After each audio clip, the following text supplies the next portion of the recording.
January 1978 at FSU, Florida State University, campus in Tallahassee, was a pretty safe and secure location, according to Ray Crew, a member of the university police department at the time. It was not unusual at all at 3 a.m. in the morning to see people walking back and forth across campus because they felt safe. Kathy Kleiner was a member of the Chi Omega and living in the sorority house in 1978. She said her parents felt that her living in the sorority house was much safer than living in the university dormitories. Being in a Chi Omega was a wonderful part of my life. It was like having 40 sisters all at once. Across the U.S., however, authorities and residents were grappling with the unimaginable news that a convicted kidnapper and suspect killer, Ted Bundy, had escaped from a Colorado jail in December of 1977. Bundy had been charged with the murder of Karen Chandler in Colorado, and when he crawled through a hole in the ceiling of his cell and escaped, it was his second escape.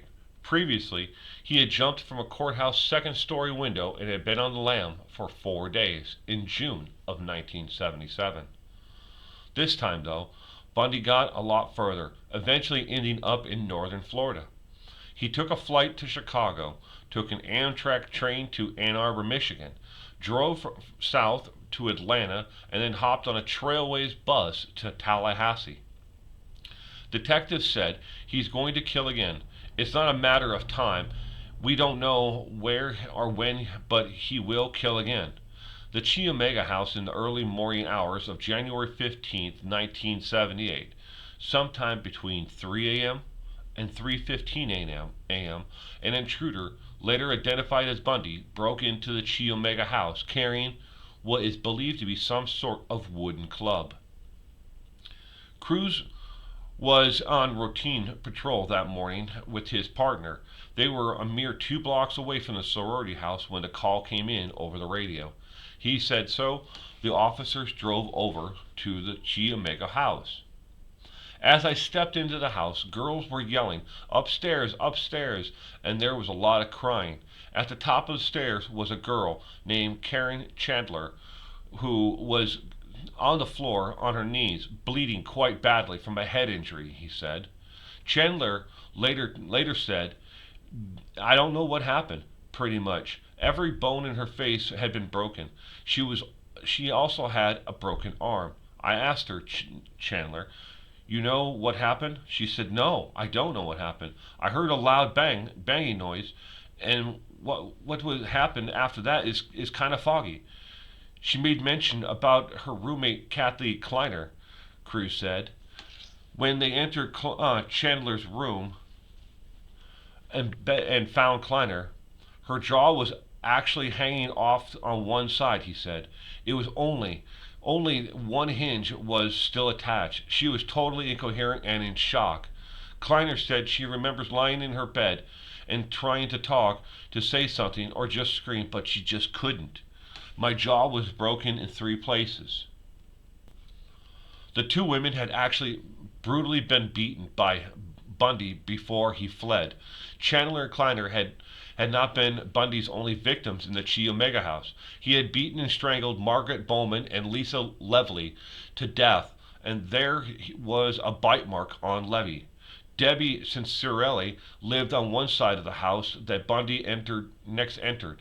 Thomas lived on the other. I woke up to this loud pounding. It was just real loud banging sound. We could hear Carolyn moaning, whimpering. I called. We could hear her, the phone ringing because the wall was so thin, but she wasn't answering her phone. I was afraid to go in, she said. I was afraid of what was really taking place in the other room. So I called the police, and when the officers arrived, they found Thomas on the floor, bloody and beaten. Thomas told the news later on that she learned Bundy had crawled through a window in her kitchen, which was beside her bedroom. He wore a disguise over his face and had eye holes cut out in it and a knot tied at the top, she said, referring to pantyhose. He pulled that off, and that was dropped on the floor. If I did not have my neighbors right next door to hear something, I don't think I would have survived. It was that close. Thomas said that a few days later, she woke up in the hospital with her parents nearby. She said she had no idea what had happened to her. The police really wanted me to be able to identify who attacked me that night because it would help them tremendously. So I felt very bad not being able to remember, she said. I knocked on the door from Margaret Bowman's room and didn't get a response, Cruz said. I opened the door and there was a huge spray of blood on the wall. I shut the door so the other girls wouldn't see. After the attack, Sullivan said Bundy traveled 4 blocks away to a house on Downsbury Street. There was no reasoning at all. I was asleep in my room. I was safe. I was sound. I was asleep, and yet evil opened the door and attacked me, Kleiner said. The MO of potentially abducting some person and taking them somewhere, perhaps in the wood, and murdering them, that didn't fit, he said.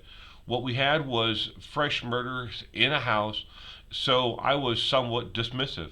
Sullivan's, who later went on to write several books, including The Bundy Murders, said the attacks in Florida did not match the Bundy of the Northwest.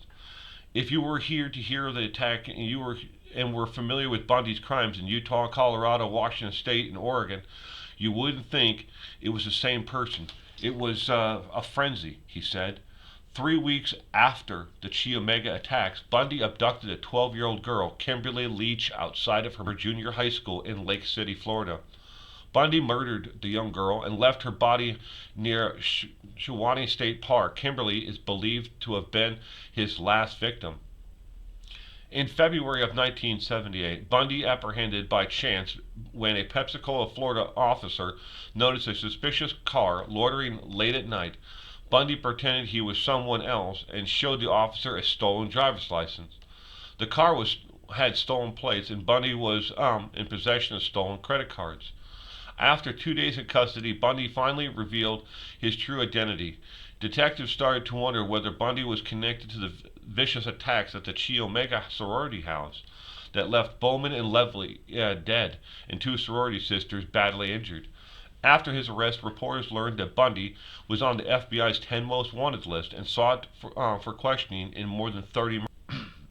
Nita Harry, a member of the Chi Omega, who was returning to the sorority house the night of the attacks, also reported seeing the man close to downstairs and exit the front door.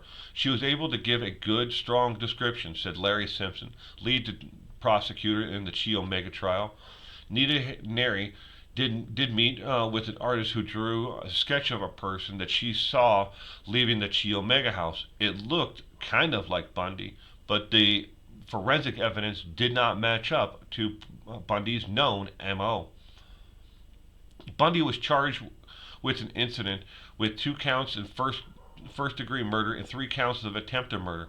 During the trial, prosecutors presented eyewitness testimony that said that Bundy's hair matched fibers found in the pantyhose and those bite marks left on Levy could only have been made by Bundy.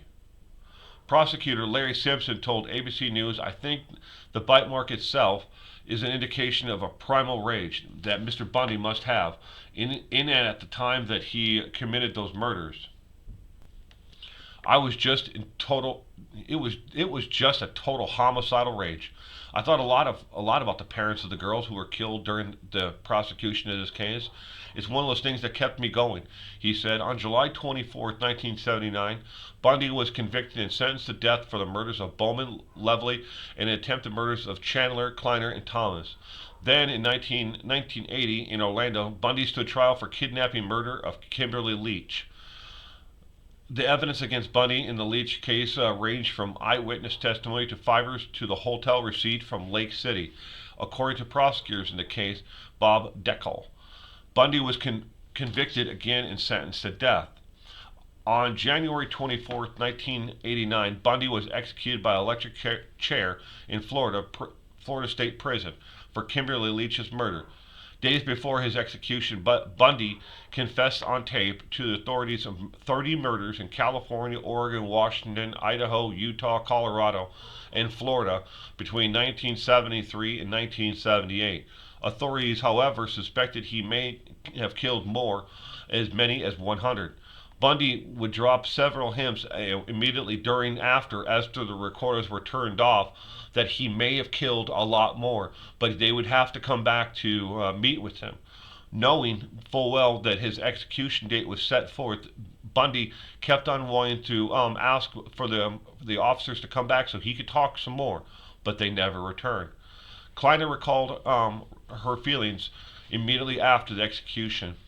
I remember sitting on the sofa with my fiance and crying and wailing and crying and over and over again. The feeling that Lisa and Margaret were finally at peace, she said. Thomas told ABC News later on, being a rare survivor of Ted Bundy, it makes me feel like I have to represent those women who did not survive, and I hope that I can always do that because I don't want them to be forgotten.